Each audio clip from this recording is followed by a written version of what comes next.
Que vont faire les Ukrainiens de leurs collabos? Après la Seconde Guerre mondiale, en France, il y a eu une épuration. On en a beaucoup parlé de l'épuration des collabos. Il y a eu des lois pour, par exemple, les journalistes qui avaient collaboré avec les Allemands. Ils n'ont plus pu travailler dans la presse et de traiter de sujets politiques. On leur autorisait, je crois, peut-être la gastronomie. La gastronomie. Les mots croisés aussi. Les mots croisés. Oui, c'est vrai. Il y a un certain nombre de journalistes. Max Favalelli, qui était le roi des mots croisés après-guerre, qui avait collaboré, et d'autres critiques gastronomiques. Donc, que va faire, au-delà des journalistes, bien évidemment, que va faire l'Ukraine de ces millions d'Ukrainiens, ou centaines de milliers d'Ukrainiens, qui se sont fort bien accommodés des Russes et qui sont même carrément pro-russes, prennent des passeports russes pour certains, avec le sourire. Tous ne sont pas contre les Russes. Alors, ce qui est intéressant, c'est que nous avons découvert un passage intéressant qui traite de ce sujet aujourd'hui à la télévision ukrainienne. Écoutez, c'est passionnant. Parlons d'une situation qui, disons, s'annonce assez risquée. Il y a certaines personnes qui sont dans les territoires occupés et ils sont, pour ainsi dire, heureux que les troupes russes soient là. Ils ne coopèrent peut-être pas encore, mais ils attendent. Ils attendent et ne font rien. Et maintenant, ils obtiennent même des passeports russes. Maintenant, imaginons que nous libérions nos territoires et que ces personnes aient le droit de vote. Nous aurons de nouveau des partis de région qui feront avancer la politique russe dans notre société. La menace, c'est que nous devons réfléchir à ce que nous devons faire avec ces gens-là. Ces personnes qui s'opposent à l'Ukraine, qui défendent la politique du pays agresseur. Si nous sommes tolérants, si nous ne réfléchissons pas à des changements législatifs appropriés, si on leur accorde tous les droits qu'ils avaient avant la guerre, alors désolé, il n'y aura pas de développement en Ukraine. Et s'il y a un parti au Parlement qui défend les intérêts russes, si on doit pouvoir trouver un moyen de s'entendre, ça serait une vraie merde. C'est pourquoi j'aimerais vraiment que nous commencions maintenant à élaborer une législation en prévision. Les gens qui ont obtenu un passeport russe, les gens qui travaillaient pour l'ennemi, ils devront d'abord avoir un statut intermédiaire. C'est-à-dire que ces personnes ne pourront pas voter. Et si ce passeport a été remis sous la menace d'une arme? Eh bien, il faudra passer par une enquête qui permettra de justifier pourquoi cela s'est produit sous la menace. Voilà, donc là, on imagine que les territoires occupés ukrainiens ont été libérés. Voilà, excusez-moi, mais c'est assez biaisé cette affaire. Pardonnez. Pourquoi? Parce qu'il parle des territoires occupés. Et on sait très bien que dans les territoires occupés, actuellement, la politique de la Russie est justement on peut dire, faire un ethnocide culturel. C'est-à-dire d'imposer aux Ukrainiens qui sont sur place, qui sont restés, d'avoir des passeports russes, sinon ils n'ont aucun droit. Ils ne peuvent pas sortir, ils ont plein de choses qui sont coupées, les écoles, etc. Oui, ils peuvent pas, par exemple, ils peuvent pas avoir accès à certains médicaments. Exactement. Il y a eu un reportage. Il y a la semaine dernière, j'étais sur le même plateau, c'était un reportage là-dessus justement. Donc voilà. Donc alors, c'est pas la même chose, excusez-moi, que si c'était du côté de l'Ukraine libre, j'entends bien, et qui évidemment renseignait les troupes russes, etc. Là, sont des gens qui sont prisonniers quand même du système. Alors, j'entends ce que vous dites. Il y a néanmoins, que vous soyez dans la partie de l'Ukraine occupée, que vous soyez dans la partie de l'Ukraine libre, il y a des pro-russes. Il y avait avant-guerre, bien après l'annexion de la Crimée, il y avait une représentation politique au sein du Parlement ukrainien de pro-russes. Vous allez avoir la parole tout de suite. Moi, j'ai une amie que je salue, qui est ukrainienne, qui a épousé un Français il y a des années, qui a 5 enfants, qui vit dans l'ouest de la France, qui s'appelle Victoria. Elle est ukrainienne de Kiev. Bon, Victoria, elle a tout. Il y a eu un malaise le premier jour de l'invasion. On a fait un Skype avec elle. Je la connais bien. Je voulais avoir son ressenti. Elle était extrêmement pro-russe dans son discours. Et je l'ai pas tous les jours au téléphone, mais je crois savoir qu'elle est toujours. C'est une Ukrainienne jusqu'au bout des ongles, mais qu'elle fait partie de ce petit pourcentage d'Ukrainiens qui, pour des raisons, moi qui m'échappe, est pro-russe. Que va-t-on faire de ces gens-là après la guerre? Vous savez, je ne connais pas Victoria, donc elle ne peut pas être ukrainienne jusqu'au bout des ongles et être pro-russe, ce n'est pas possible. Aujourd'hui, c'est incompatible. Donc soit on est du côté ukrainien, soit on est du côté... Mais oui, mais je pense que si elle était là, elle n'est pas là, mais si elle était là, elle vous répondrait que si, c'est possible.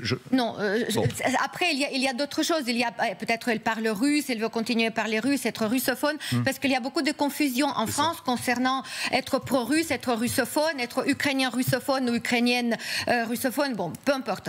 Donc, il y a deux types d'Ukrainiens. Il y a 99% des Ukrainiens qui sont quand même ukrainiens, pro-ukrainiens aujourd'hui. Il y avait certaines parties qui étaient assez pro-russes avant la guerre, mais avec les horreurs, la Boutcha, l'Irpin, tout ce qui s'est passé, les destructions quotidiennes de l'Ukraine, ils ont brûlé leur passeport russe parce qu'il y avait les Russes qui vivaient en Ukraine avec les passeports russes. Même, ils n'étaient même pas ukrainiens. Donc, ils ont brûlé leur passeport, ils ont demandé d'être ukrainiens. Oui, mais j'entends ce que vous dites, mais ça ne nous satisfait pas comme réponse, car vous êtes engagé dans cette guerre sur le plan personnel et idéologique, et vous vous en sortez en nous disant, Éric, il n'y a pas de problème, dans la partie libre de l'Ukraine, tout le monde est anti-russe. Ce serait trop simple. Bien sûr, ce serait trop simple. 90%. Malgré pendant la Seconde Guerre mondiale, malgré les camps de concentration, tout ce que vous voulez, il y a en 1944 des jeunes Français qui s'engagent dans la SS. Il y en a en 1944, et pourtant,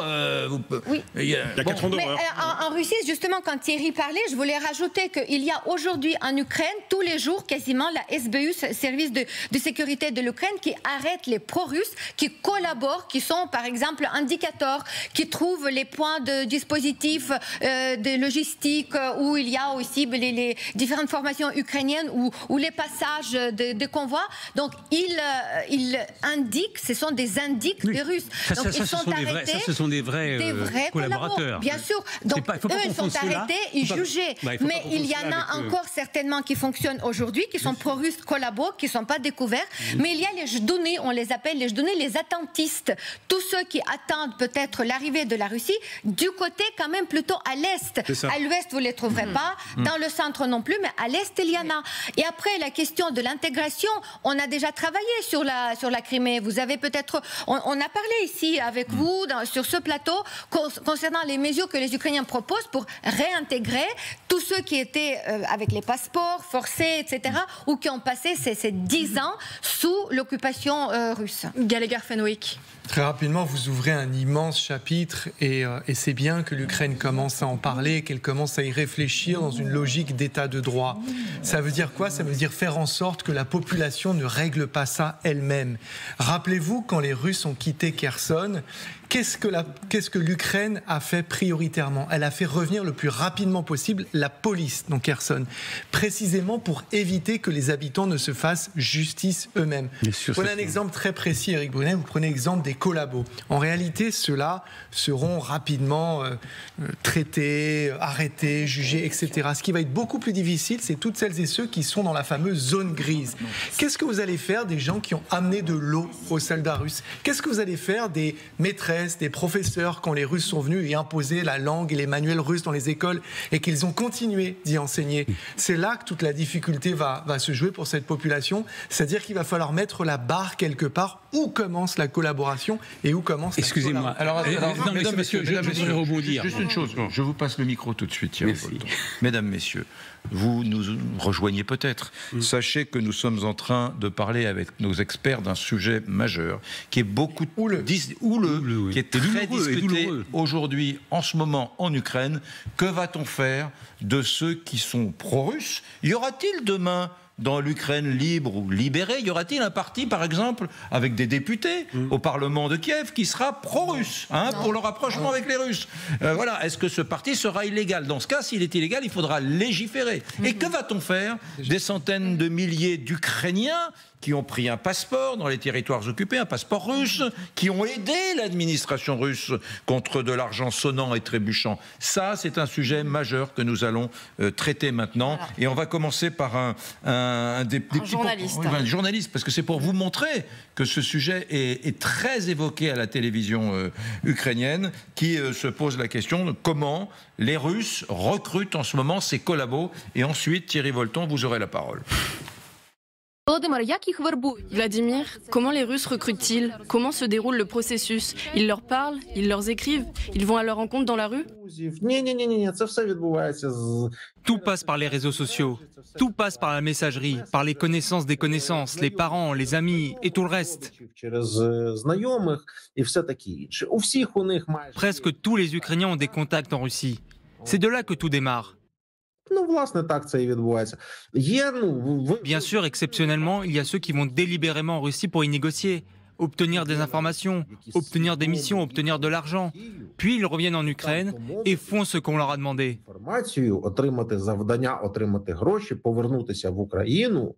À la Poédine, vous nous disiez que ce journaliste-là, il interviewe beaucoup de prisonniers russes. Oui, il s'appelle Volodymyr Zolkin. C'est quelqu'un qui est très connu en Ukraine, très respecté, parce que depuis le début de la guerre, il a pris ça comme un thème de travailler avec les prisonniers volontaires qui veulent volontairement donner les interviews et expliquer comment ils sont arrivés là-bas, pourquoi ils se sont engagés, et surtout ce qu'ils font.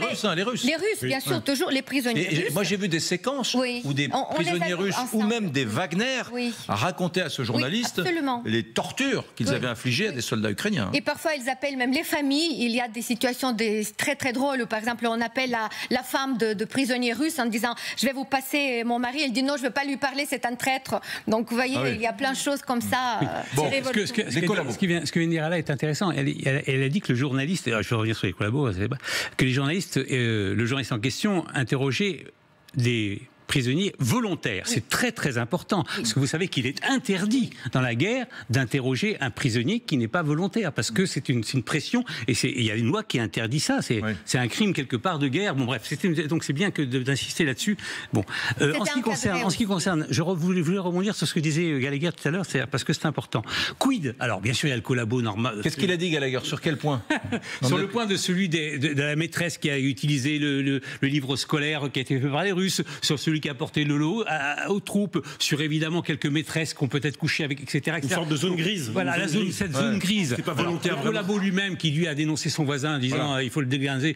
Bien sûr que celui-là, il va passer un mauvais quart d'heure, et je l'espère, parce qu'il le mérite sans doute à la libération de l'Ukraine. Mais je reste sceptique, je vais vous dire pourquoi, par rapport au reste, parce que il y avait une volonté dans tous les pays qui ont été communistes, à la chute du communisme, de juger justement, en tout cas de mettre à l'écart, pas de juger, mais de mettre à l'écart justement tous les gens qui ont collaboré avec le système. Et ça ne s'est pas fait. Et ce qu'on a appelé la lustration. Ça ne s'est pas fait. Là, ça c'est dans la tradition des pays communistes? Non.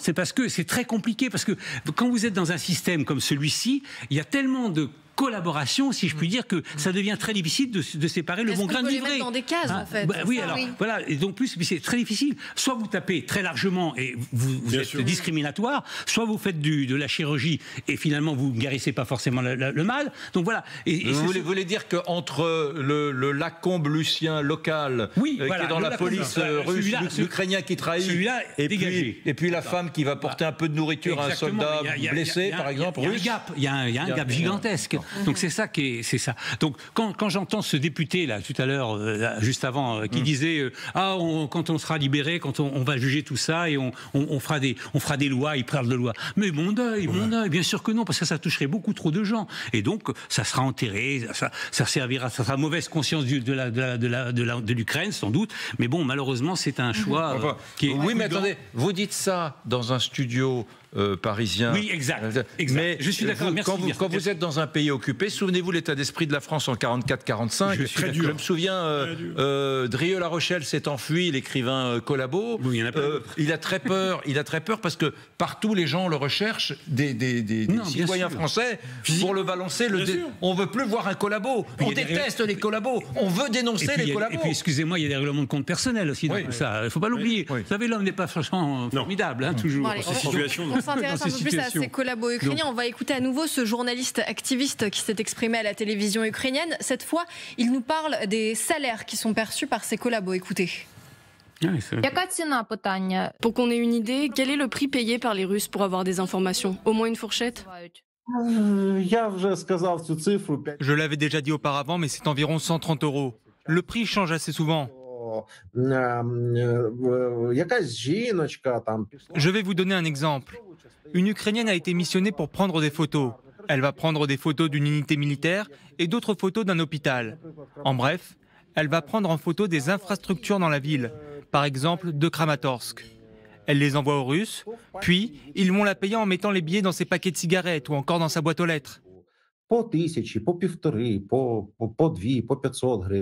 Pour un citoyen normal, presque 130 € en une seule fois, ça peut représenter beaucoup d'argent. Voilà, on connaît le prix de la trahison maintenant, 120 €, quoi. C'est vraiment étonnant parce que la société ukrainienne s'est penchée sur la question et les gens disent mais c'est pas possible de trahir son pays pour aussi peu d'argent. Mais c'est vrai qu'il y a une sorte de haine contre ces collabos, surtout parce que là on parle beaucoup des ceux qui indiquent les cibles à détruire pour l'artillerie ou pour les bombardements russes. C'est vraiment, ça amène les destructions terribles et aussi les victimes civiles. Donc là, vraiment, on dit c'est impossible de les tolérer. Mais concernant le cas de cette maîtresse d'école que vous avez évoqué plusieurs fois, imaginaire, une maîtresse d'école imaginaire qui peut-être quand même travaille.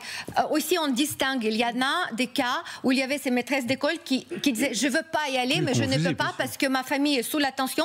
On me dit qu'on va m'enlever mes enfants, je ne peux pas y aller.